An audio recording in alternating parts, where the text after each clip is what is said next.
Para quem não sabe, a FBM tem um portfólio robusto, né, de cursos sobre ESG de curta, média, longa duração, inclusive com certificação internacional em ESG do ICAO. A gente está trazendo para o Brasil a primeira certificação internacional em ESG. Também esses cursos aí sendo coordenados pelo Samir Sayed. Tá bom? Então, se você tem interesse, acesse o nosso site, demonstra lá o seu interesse no curso, e você vai falar com a nossa equipe e tirar dúvidas sobre conteúdo programático, agenda e investimento, tá? Todos são cursos ao vivo, com dia e hora marcada, tá bom? Então, seguimos aqui para o terceiro painel. A gente vai falar sobre os desafios técnicos da implementação da Resolução 496621 e BCB 352. Também é um prazer ter aqui o Ivan Axa, que é sócio da BIP Brasil. Ele possui mais de 20 anos de experiência em finanças e controladoria, atuou em posições de destaque em instituições financeiras internacionais, é especialista em instrumento financeiro e atualmente coordena mais de 30 projetos de implantação da 4966 em instituições financeiras nas áreas de negócio, contabilidade, regulatório e modelagem de riscos. Também compõe este painel o Frank Fujisawa, que é engenheiro de software e administrador de empresas, especialista em desenvolvimento de sistemas para o mercado financeiro. Frank atualmente é diretor de operações na Topaz, torre de tecnologias bancárias do grupo Stefanini. Então, sejam muito bem-vindos, Ivan e Frank, e é com vocês. Boa noite a todos. Meus agradecimentos, primeiramente, né, à Mirella pelo convite aqui e ao Ivan de participar de um painel tão relevante, né, para o mercado financeiro brasileiro. Simplesmente é o tema do momento, né, a Resolução 4966. Então, eu gostaria, primeiramente, de trazer, né, de me colocar à disposição aqui e trazer a visão do provedor de tecnologia para as instituições financeiras, né? Então, eu queria apresentar, né, contextualizar a Topaz dentro desse ecossistema do mercado financeiro. Eu queria pedir para passar o slide aqui, só para trazer algumas informações para vocês terem uma ideia do que a gente está falando em termos de desafios, tá? Bom, essa apresentação aqui é do Ivan, então eu vou trazer algumas informações sobre a Topaz aqui. A Topaz, ela é a empresa líder em uma plataforma de full banking, né, na América Latina e no Brasil, tá? São mais de 300 instituições financeiras que são atendidas pelas tecnologias da Topaz. Aqui no Brasil, são 180 instituições financeiras, são clientes da Topaz, e dessas 180, mais de 100, tá, elas estão sendo impactadas pela Resolução 4966. Tá? Então, da minha experiência aqui, são 40 anos de atuação dedicada ao mercado financeiro, não tenho dúvidas que é a maior alteração sistêmica que o mercado já viveu, porque a gente está sendo, a 4966, né, ela impacta todo o fluxo transacional, a classificação das operações, dos ativos e passivos, né, e o plano contábil, tudo de uma vez só. Então, a gente nunca teve uma alteração sistêmica tão grande assim, impactante, que muda a jornada, né, dos nossos usuários. São mais de 10 mil usuários que a gente tem aqui no Brasil, tá certo? Então, dentre os principais desafios hoje, como um provedor de tecnologias para instituições financeiras, um líder de mercado que nós somos, posso destacar os 3 principais pontos nesse estágio que a gente está agora, faltando praticamente 3 meses aí para a gente virar o ano, com bastante coisa para todo mundo fazer, né? Então, o primeiro ponto é uniformizar o entendimento de todas as instituições com relação aos impactos da Resolução 4966 no que tange a sistemas, aos processos que esses sistemas impactam e suportam, né? Então, a gente ainda percebe um desnível muito grande de conhecimento e de conceitos dos nossos clientes. Então, a gente está promovendo uma série de comunicações, né, de webinars, reuniões presenciais aí para a gente trazer todo mundo para a mesma página, tá? O segundo ponto, obviamente, que é garantir as entregas que a gente tem compromissadas aí com todos os clientes, né? A gente está numa reta final, praticamente todos os nossos MVPs, né, já foram cumpridos, faltam poucos daqueles sistemas que foram mais impactados pela resolução, né?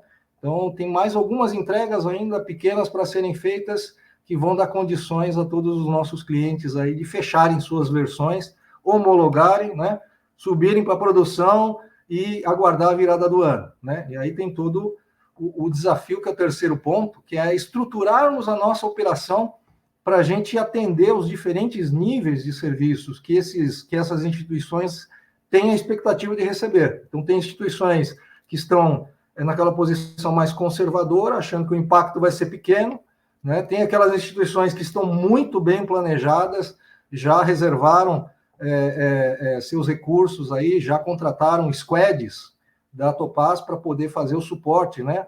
As homologações de sistemas, de versões, a virada do ano, ao pós-produção. E tem aquelas instituições que estão naquele clima um pouco morno, né? Então, para isso, a gente vai ter que nivelar ou estruturar, né, diferentes camadas de atendimentos aí para esses diferentes perfis de instituições, né? Que exige um planejamento muito maior, né, de operacional por parte da Topaz, né?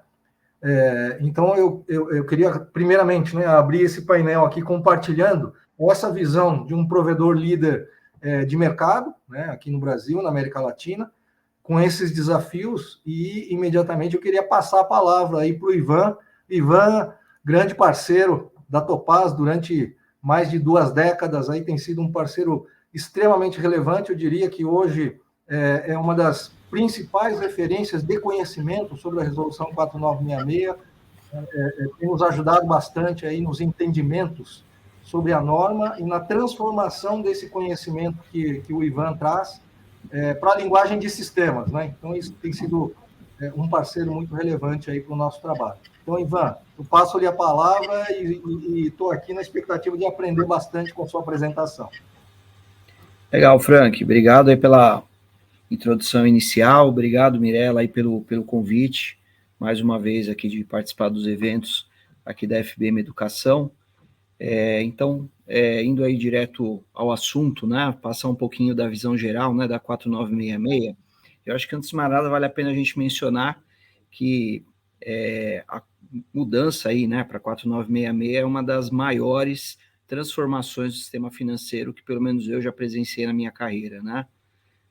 O termos de impactos, né, em toda a cadeia, aí, desde a concessão de crédito até toda a parte de sistemas legados, né, entrando em negócio, parte de cobrança, recuperação de crédito, enfim, ele é uma resolução que está mexendo aí com toda a cadeia, porque ele mexe com instrumentos financeiros, né? Então, a gente tinha aí até agora, né, que a gente chama virada de chave 2025, né, a gente tinha um arcabouço normativo que ele é antigo, né? Então a gente tem o COSIF, que é de 1989, a gente tem as resoluções aí 2082, que é de 99, a gente teve regulamentações posteriores, mas nada tão transformacional quanto a gente está tendo aí a resolução 4966, né? Então, passando um breve histórico para vocês, né? A resolução 4966, embora ela seja uma norma proprietária do Banco Central, ela é inspirada nas normas internacionais, né? Não é exatamente a mesma coisa, justamente por ser uma norma proprietária do Banco Central,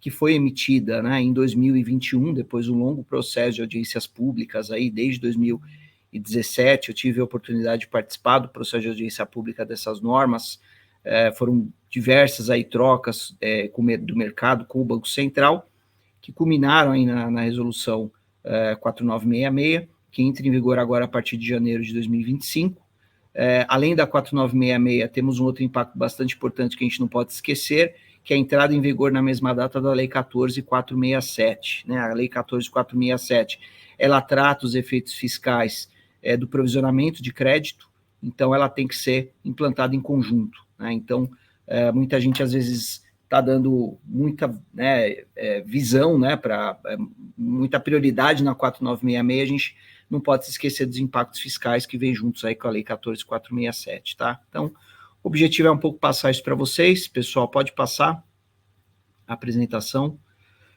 Então, só falando rapidamente aqui de um board de mudanças, né, que nós temos aí com a implantação da 4966, né, sem dúvida nenhuma, e é o que eu vou dar foco na minha apresentação hoje, o maior foco é no modelo de provisionamento, né, de perdas esperadas. A gente sai de um modelo da 2082, que era um modelo baseado em percentuais fixos de provisionamento em rates de classificação inicial em atraso e percentuais fixos. Nós mudamos, né, para o modelo de perdas esperadas. Nós vamos ver que tem algumas diferenças aí a depender da segmentação da instituição, né, mas a gente está indo para um modelo que é baseado, né, em modelos internos das instituições, com base na experiência de crédito que ela tem, com base nas perdas verificadas nos exercícios anteriores, né, com base aí nas bases de dados existentes, e projeções macroeconômicas, né, observadas aí com base em fatores macroeconômicos de correlação com a instituição, né? Então, isso são modelos de perdas esperadas, e aí esses modelos eles se quebram numa metodologia simplificada para instituição de menor porte, para metodologia completa para a instituição de maior porte, maior estrutura, maior robustez de gerenciamento de risco.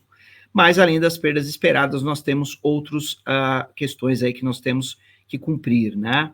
Então, eu ressaltaria aí, da mesma maneira, toda a questão de taxa efetiva de juros. A taxa efetiva de juros é uma nova taxa que deve ser levada para a apropriação das operações, que considera custos e receitas de originação. Toda a parte de classificação dos instrumentos, né? Então, a definição de modelos de negócio, a aplicação, né, do que a gente chama de teste de SPPJ, que é um teste de verificação se o instrumento ele representa principal e juros. Temos uma mudança grande no tratamento de instrumentos renegociados e reestruturados, o desconto a valor presente dos fluxos de caixa reestruturados.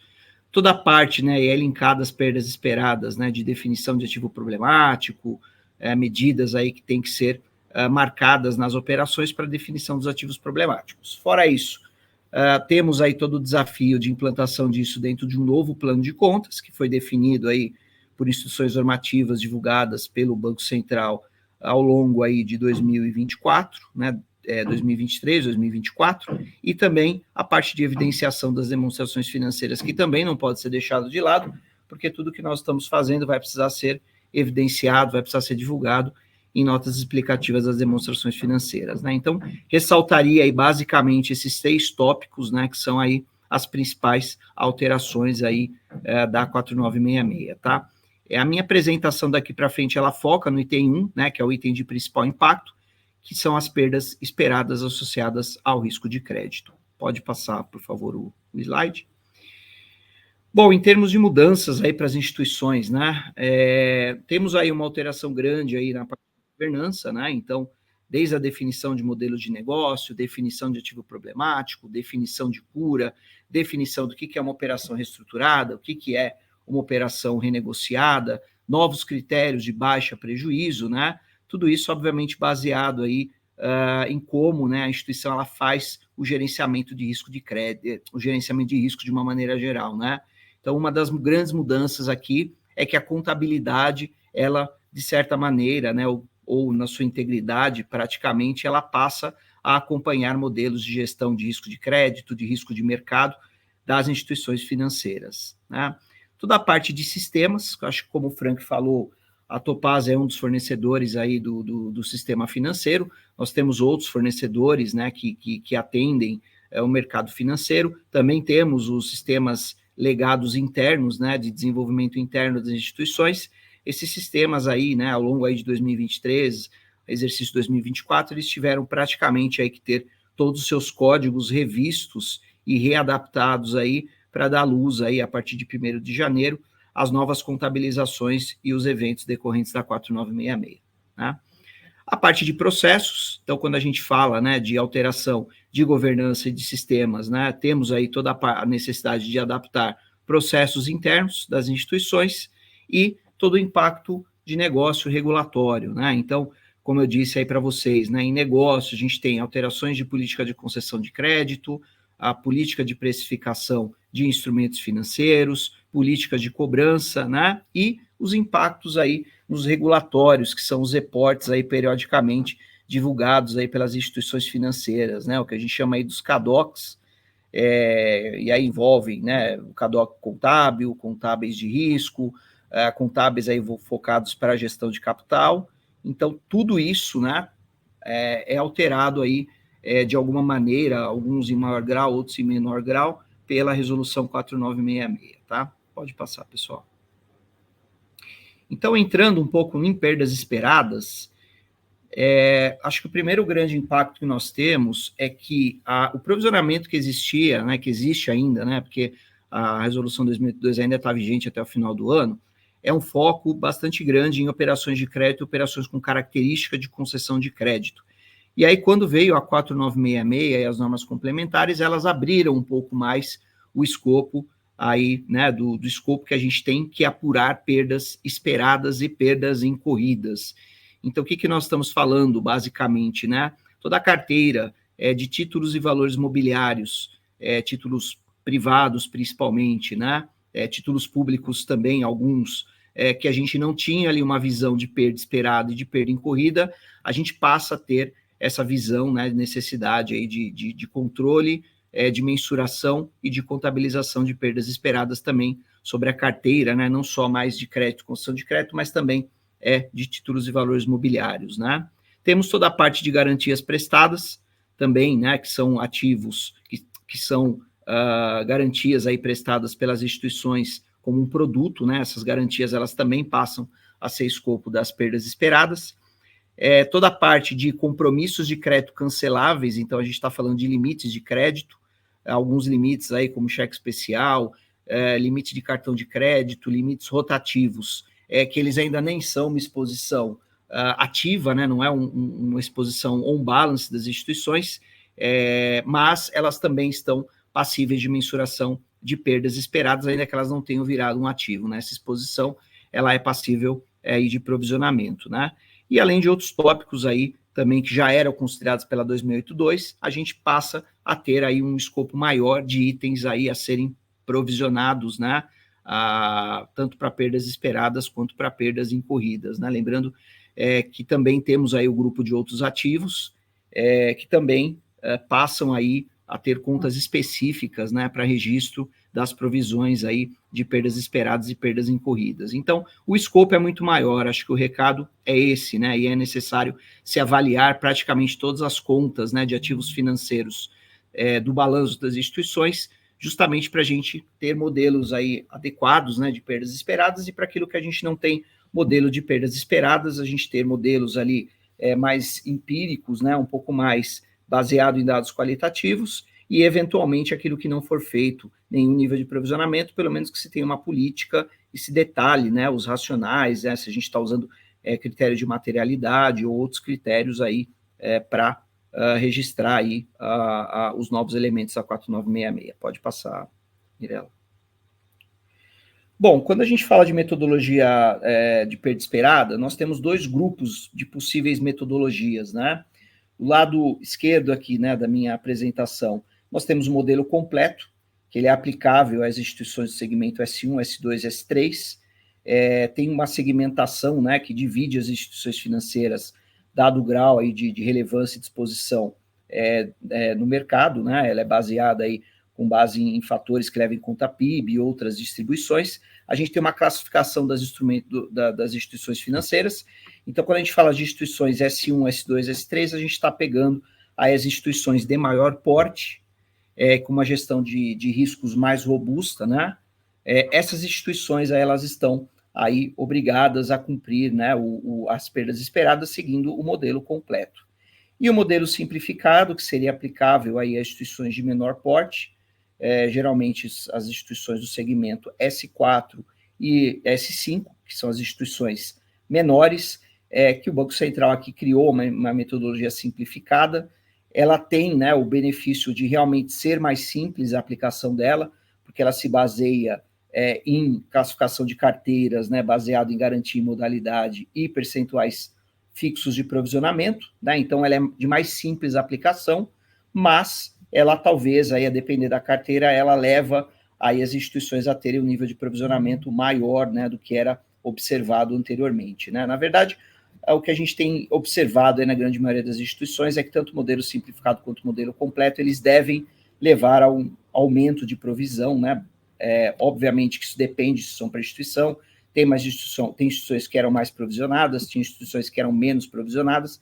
Isso aí a gente realmente observa, né, que pode ter mais ou menos impacto aí com a adoção da 4966. Depende de cada instituição, né, mas a gente é importante aqui mencionar que existem esses dois grupos de modelo, né, modelo completo e a metodologia simplificada. Pode passar, por favor. Começando pela metodologia simplificada, pessoal, como eu disse, é aplicável às S4 e S5, pode passar.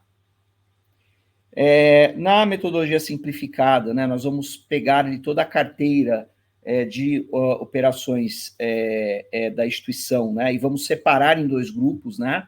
Então, do meu lado direito aqui temos aqueles ativos não inadimplidos, né, desculpa, do meu lado esquerdo, os não inadimplidos, do lado direito aqui temos os ativos inadimplidos, tá? Os ativos inadimplidos basicamente são aqueles ativos que apresentam atraso superior a 90 dias, né? Então a norma ela faz essa segregação.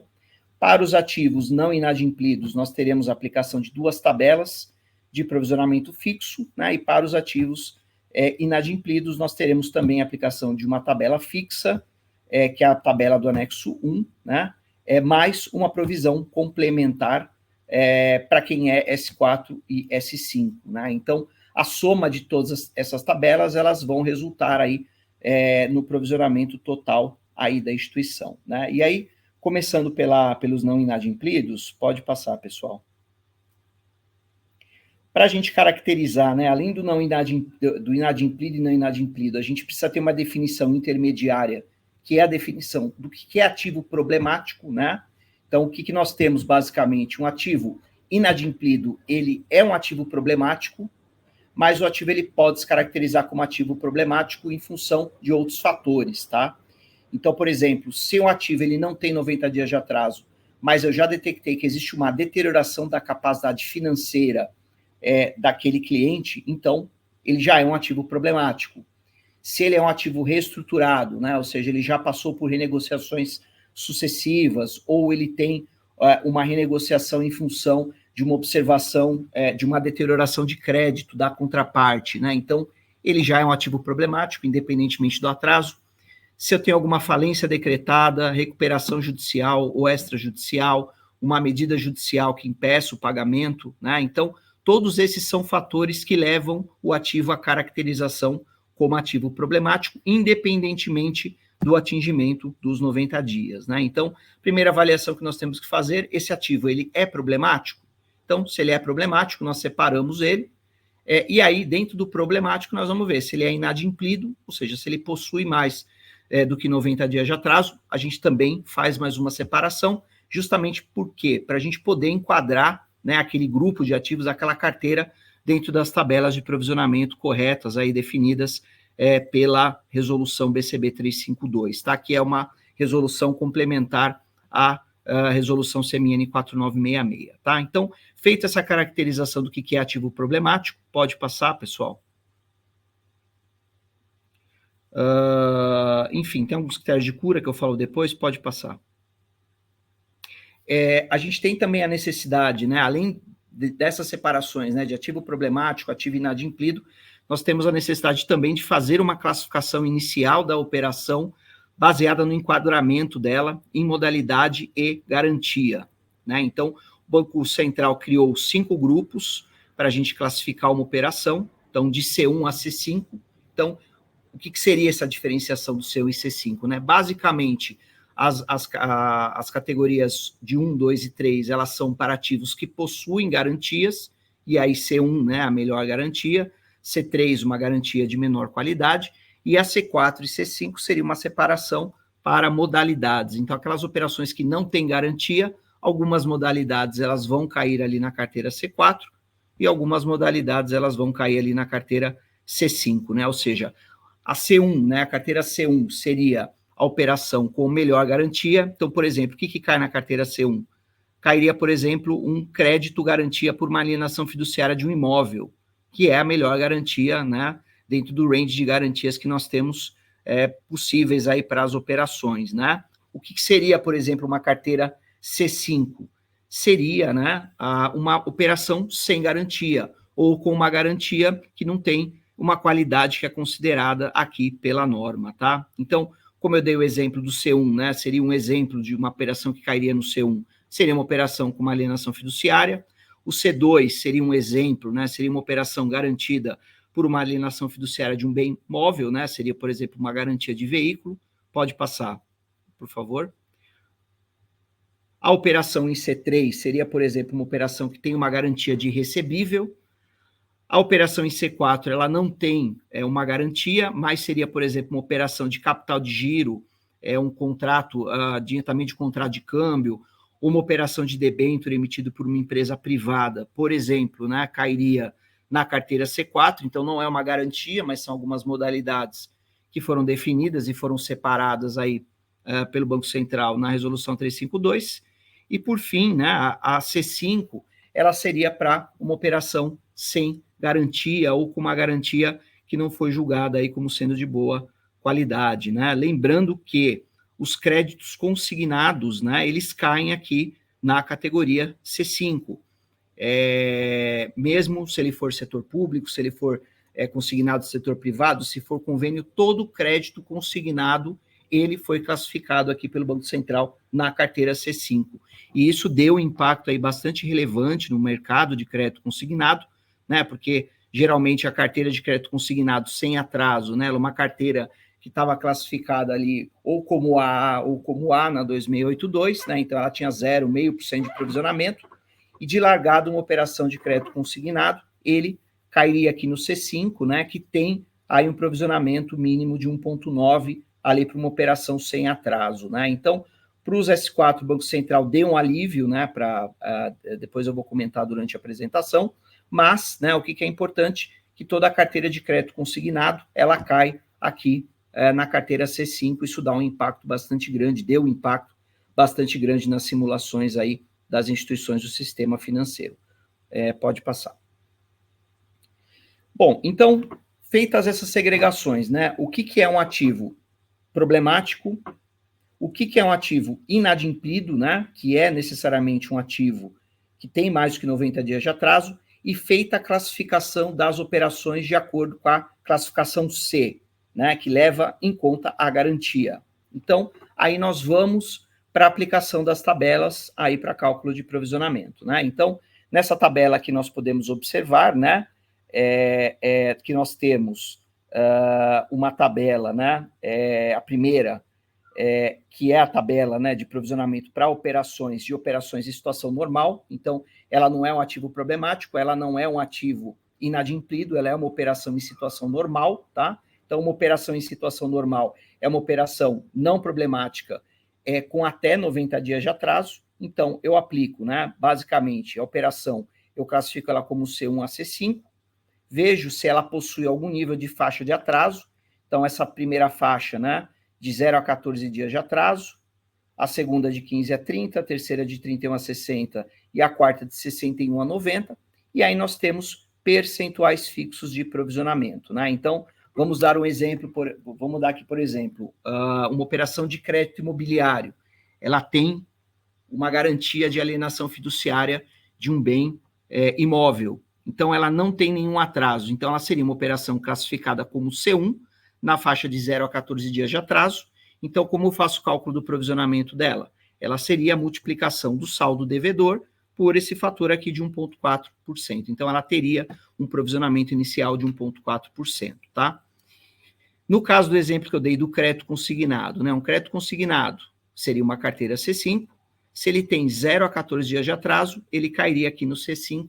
Então, eu pegaria o saldo contábil e multiplicaria por 1,9%. Então, esse seria o saldo de provisão, né? Então, como eu disse, a operação ela sairia ali na norma anterior de 0,5% de provisão para 1,9%, o que dá aí um grande impacto aí em termos de provisionamento da operação, tá? Lembrando que a resolução BCB 397, ela deu um certo alívio aí para o mercado S4, mudando aí, né, pelo menos momentaneamente, o provisionamento das operações de crédito consignado sem atraso para 0,5%.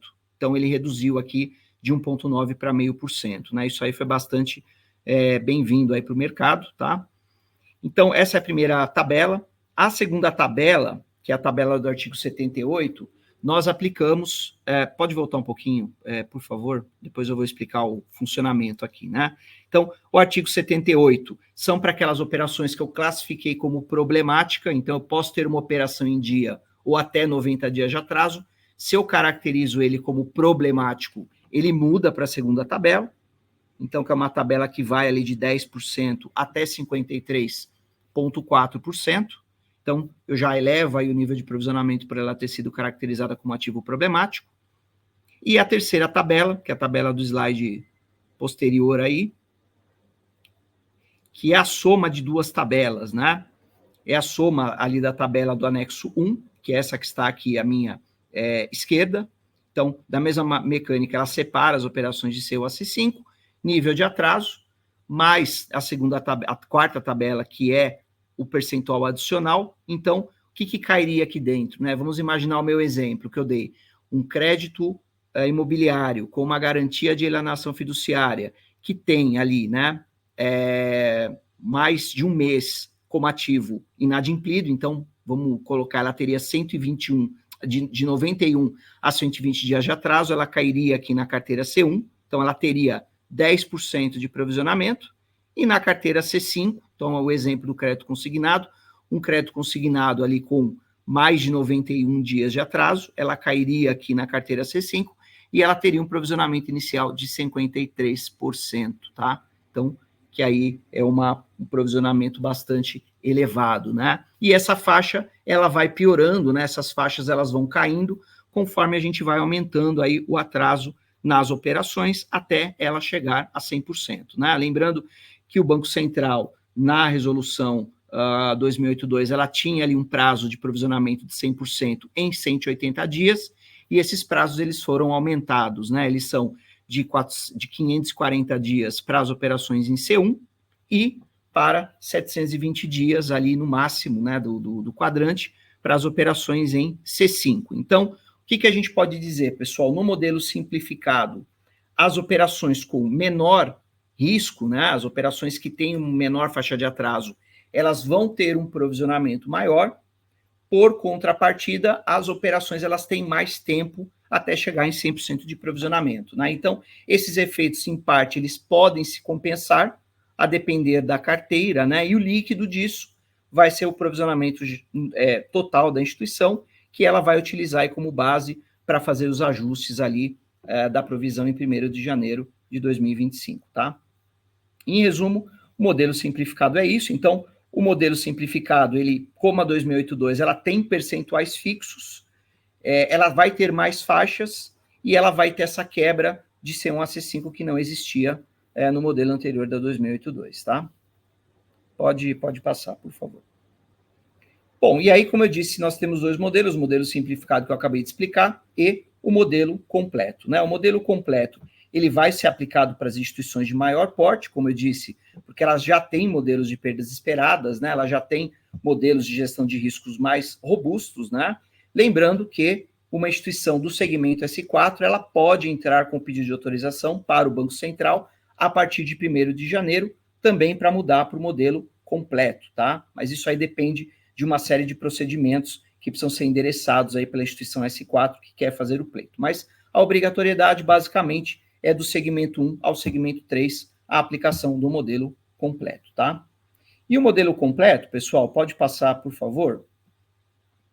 O modelo completo, ele é a soma, né, de 3 fatores.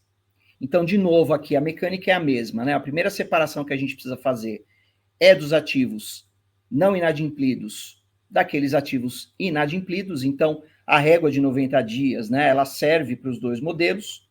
A diferença é que para os ativos não inadimplidos, eu vou utilizar um modelo interno de perdas esperadas, construído aí com base em parâmetros de probabilidade de inadimplência, da minha recuperação depois da inadimplência, das minhas exposições a limites de crédito, de créditos a conceder. Então, é um modelo realmente mais robusto, tá? Para aquela carteira que é não inadimplida. Porém, para aquela carteira que é inadimplida, eu preciso ter um modelo interno também, mas eu preciso observar alguns percentuais mínimos de provisionamento, que são os mesmos percentuais da tabela do inadimplido do modelo simplificado, que é a tabela do anexo 1 da 352, tá?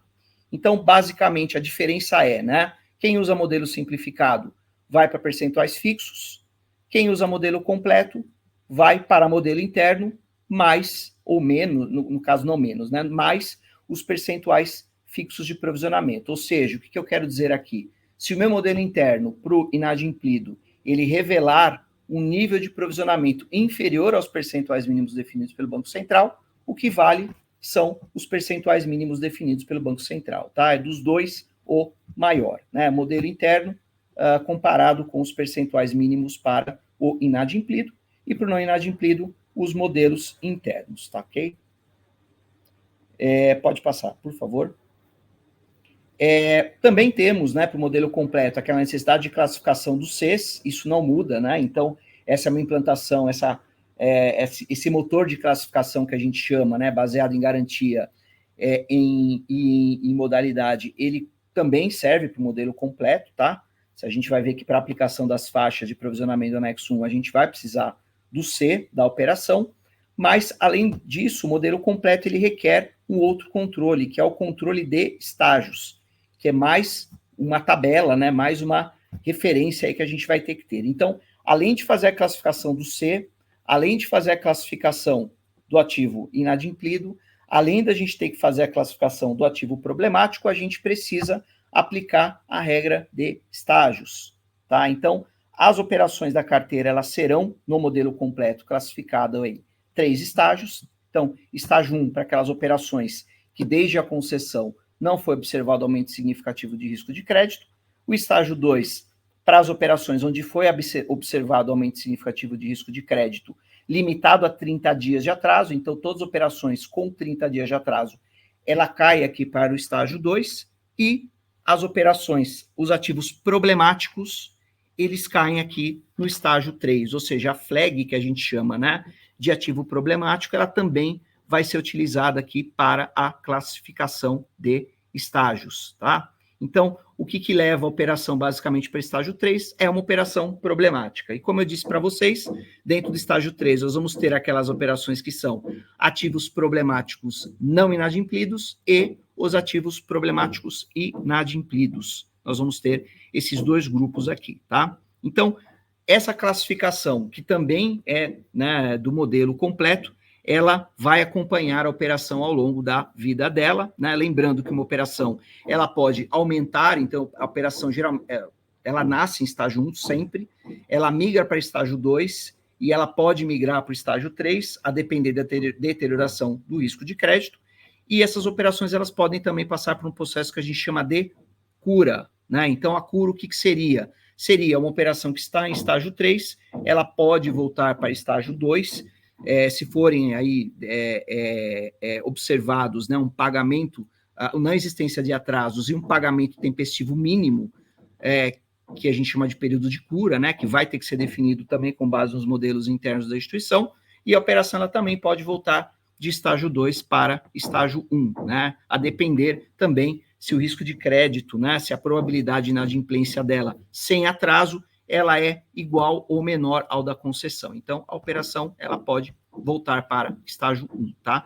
E por que essa mecânica de aplicação de estágios, né? Porque o peso, né, do modelo de perda esperada, ele vai aumentando também, né? Então, se uma operação está em estágio 1, né, o modelo de perda esperada interno da instituição, ela observa uma janela temporal de 12 meses, né? Então, eu vou ter um provisionamento menor para as operações em estágio 1, ele vai aumentando para estágio 2, porque a janela de observação do modelo, ele é uma janela de vida, né? Então, eu observo a vida esperada da operação, então, eu vou ter um nível de provisionamento mais elevado. E o estágio 3, né? A operação, ela já está inadimplida. Então, o que vale muito para uma operação em estágio 3 são modelos que olham recuperação do crédito, né? Ou seja, como é que eu recupero o crédito? Eu executo garantia, eu sou efetivo na minha cobrança, eu consigo recuperar, né, dentro de uma janela de observação. Então, o recado aqui, a operação, à medida que ela vai migrando de estágios, também vai migrando aí o nível de provisionamento dela, que vai aumentando, tá? Pode passar, pessoal, por favor. Bom, e aí, né, eu acho que para a gente sumarizar, né, o que é o modelo completo? O modelo completo, ele terá estágios, né, então estágio 1, estágio 2, estágio 3, como eu disse. Para cada um desses estágios, né, nós vamos ter PDs, que a gente chama, né, PDs são probabilidades de inadimplência, nós vamos ter LGDs, que são, né, as minhas perdas aí em função da inadimplência, e a minha EAD dentro do modelo, que é no caso da 4966, o saldo contábil da operação, no caso do limite, um outro modelo, né, que a gente chama de modelo de fator de conversão em crédito, que vai ter que ser construído aí pela instituição. Tudo isso calibrado, né, por fatores macroeconômicos, né, para a gente poder projetar a provisão para um horizonte temporal de carteira. Então, a gente chama de modelo de forward looking, né, que pode variar de instituição para instituição, mas é um modelo que adequa, né, basicamente o meu histórico a condições macroeconômicas futuras, tá? Então, a soma da provisão apurada no estágio 1, estágio 2 e estágio 3, ela vai ser a perda esperada da instituição, né? Lembrando que, no caso do estágio 3, além de observar o modelo interno de PD, LGD e EAD, a gente também tem que considerar a tabela de provisionamento mínimo do Banco Central, tá ok? Pode passar. Alguns aspectos aí para reflexão, pessoal, para fechar minha apresentação, tá?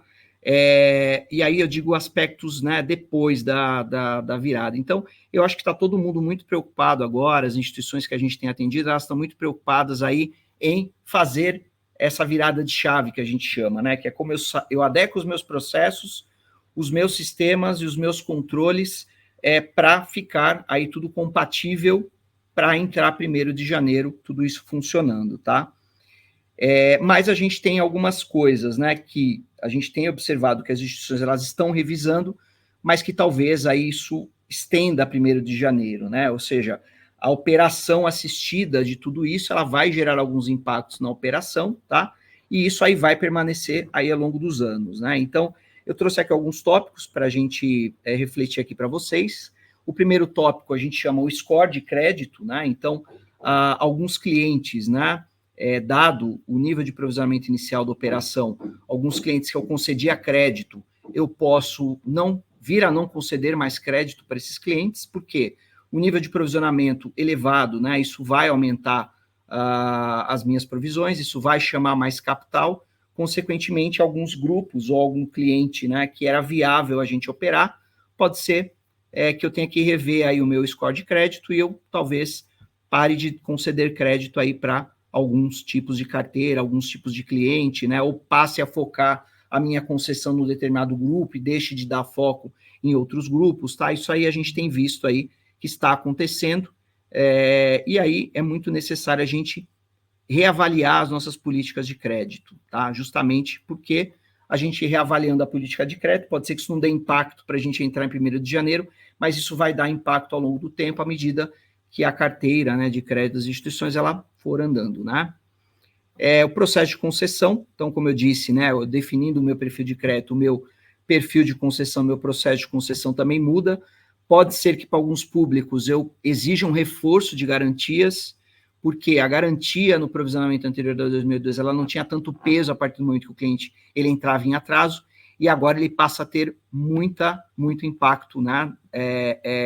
Principalmente ali depois que o cliente ele passa a apresentar atraso. Então, é possível que as instituições passem a ser mais rigorosas aí no nível de garantia que elas estão oferecendo. Isso impacta aí no terceiro tópico, né, precificação de operações.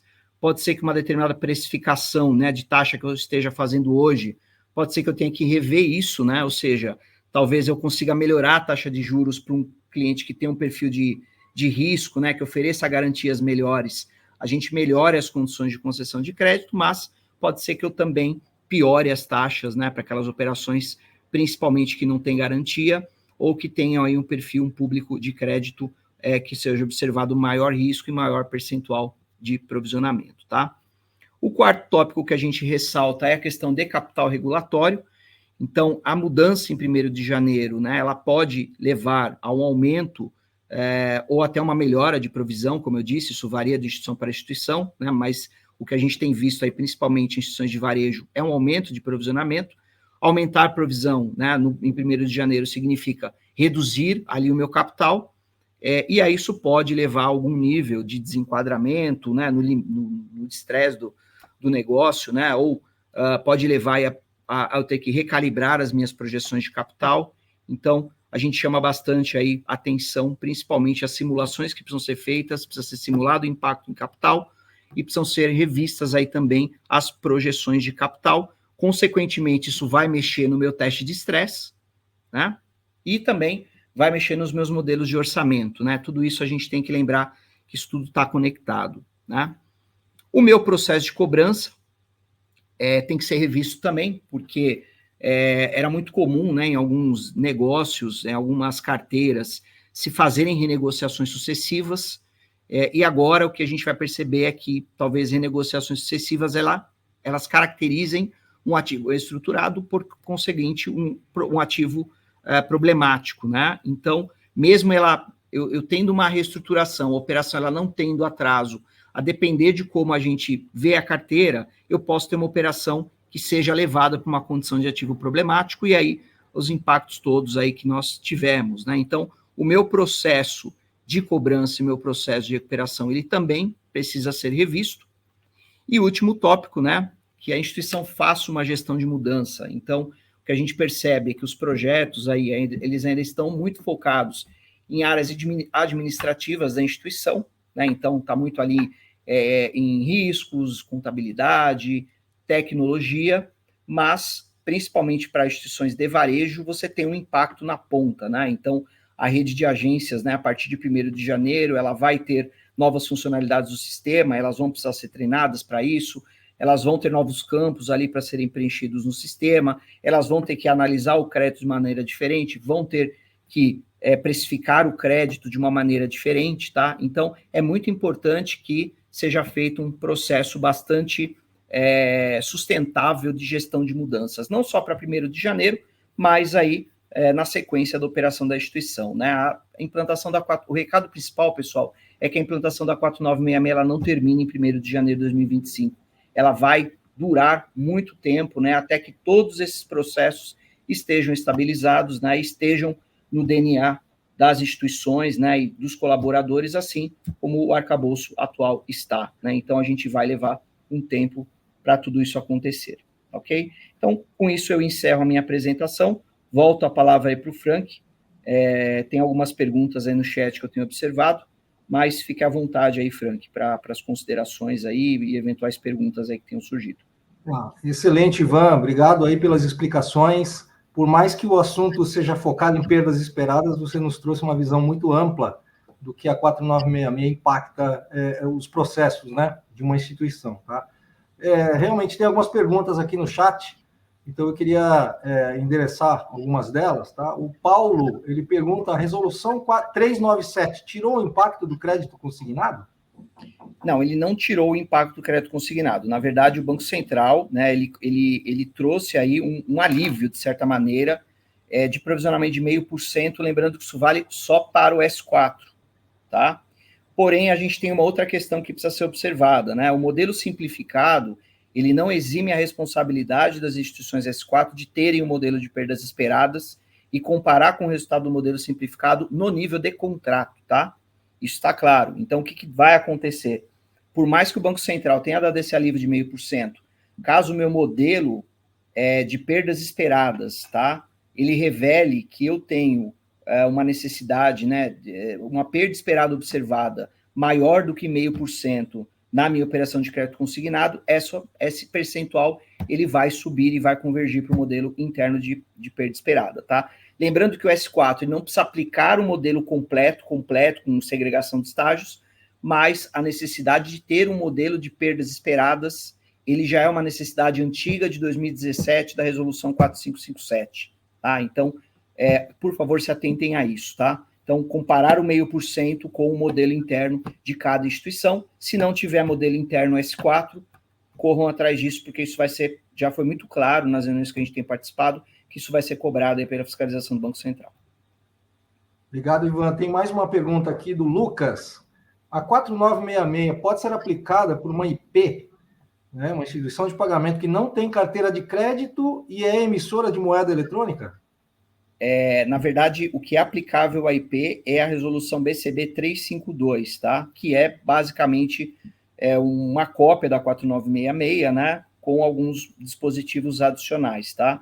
Então, mesmo não tendo carteira de crédito, toda a tua parte de classificação de instrumentos, ela vai ter que obedecer ali a resolução BCB 352, tá? Então, isso é muito importante. E você também tem, mesmo para IP, a mudança do plano de contas que tem que ser aplicado pela IP. Então, ela vai ter que fazer uma revisão do plano de contas, baseado também nas INs 426, 433 e as regulamentações posteriores. Aí também tem que ter uma readequação do plano de contas, tá? Então, mesmo não tendo crédito, sim, tem alguns impactos aí que são observados. A gente tem trabalhado para algumas IPs e sim, a gente tem observado impactos, tá?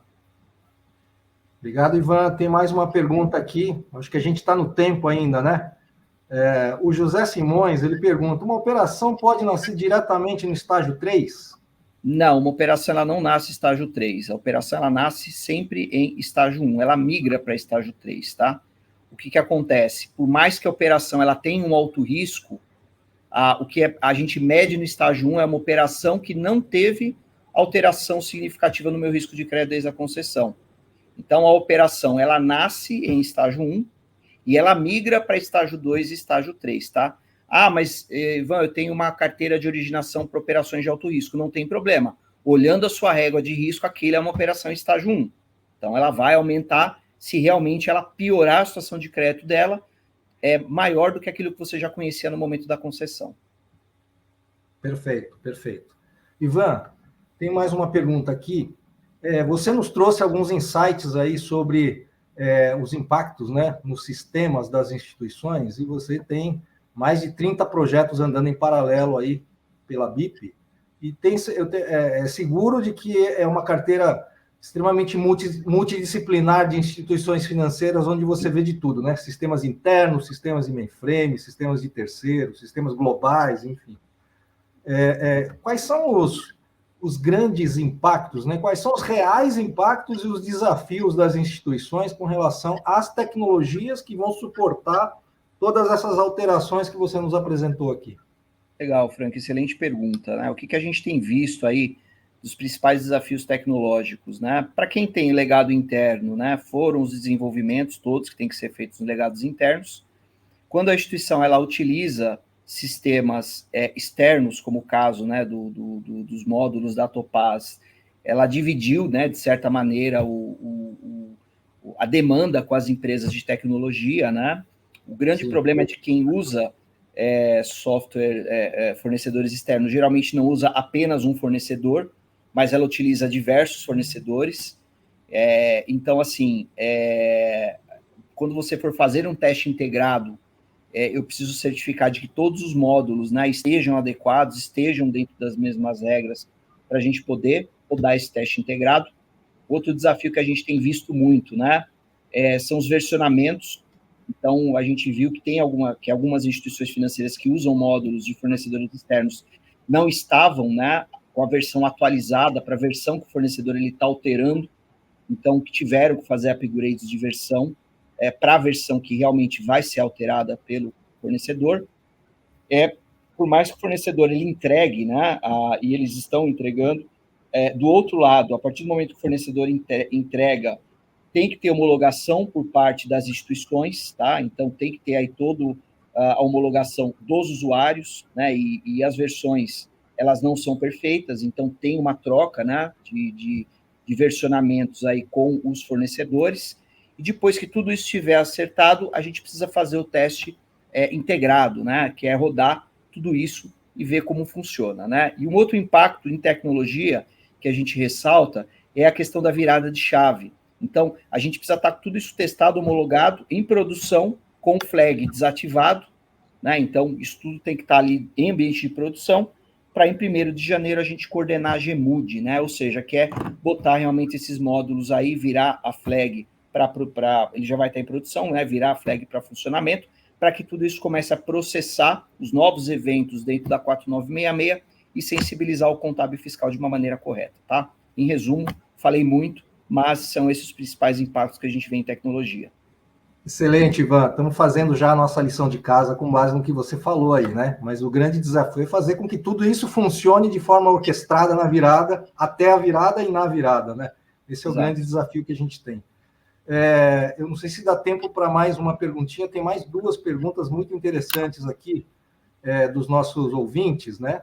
O Amaro, ele está perguntando quais os impactos da 4966 sobre as DTVMs. Ok. Bom, as ETVMs, né, elas não têm carteira de crédito, né, mas elas têm instrumentos financeiros. Como eu disse, a 4966 ela não é só para crédito, né, então tem todo o impacto das classificações. Geralmente as DTVMs e as corretoras, elas têm contas a receber de clientes, né, de liquidação de operações de clientes, e essa carteira de contas a receber, ela vai precisar ser avaliada dentro de um contexto de perdas esperadas, tá? Isso é muito importante. Por mais que não seja crédito, é um recebível, é um instrumento financeiro e precisa ser analisado aí as políticas adequadas para 4966, mesmo em DTVMs que não possuem uma carteira de crédito, tá? Perfeito. Excelente. Eu prometo que é a última, porque essa pergunta é extremamente interessante no âmbito da 4966, tá? Como é que é considerado o deságio dentro do contexto da resolução 4966? Então, aqui não teve nenhuma mudança, né? O deságio, ele fazia parte da taxa negociada do instrumento, né? Isso não muda, né, com a 4966. Isso vai continuar sendo considerado na taxa do instrumento, né? Então, isso vai acontecer ali mais na carteira de TVM.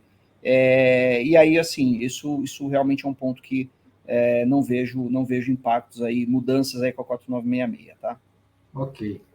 Bom, eu já fui avisado aqui que o nosso tempo, a gente está em cima, então eu queria agradecer ao Ivan aí pelas explicações, pelas respostas muito importantes, né? Sempre muito úteis. E eu queria passar a palavra para a Mirela. Frank, Ivan, muito obrigada pela participação. Foram ótimos insights que vocês trouxeram aqui. Isso tem um valor gigante para a gente.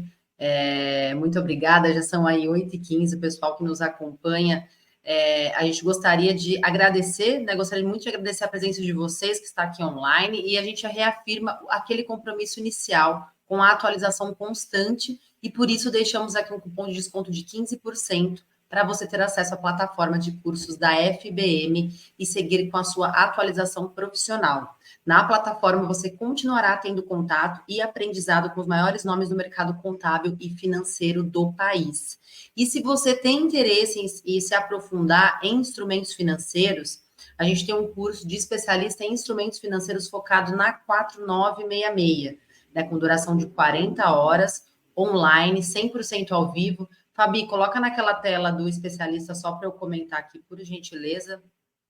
Então, se você tem interesse em se aprofundar em instrumentos financeiros, a gente tem um curso ideal para você.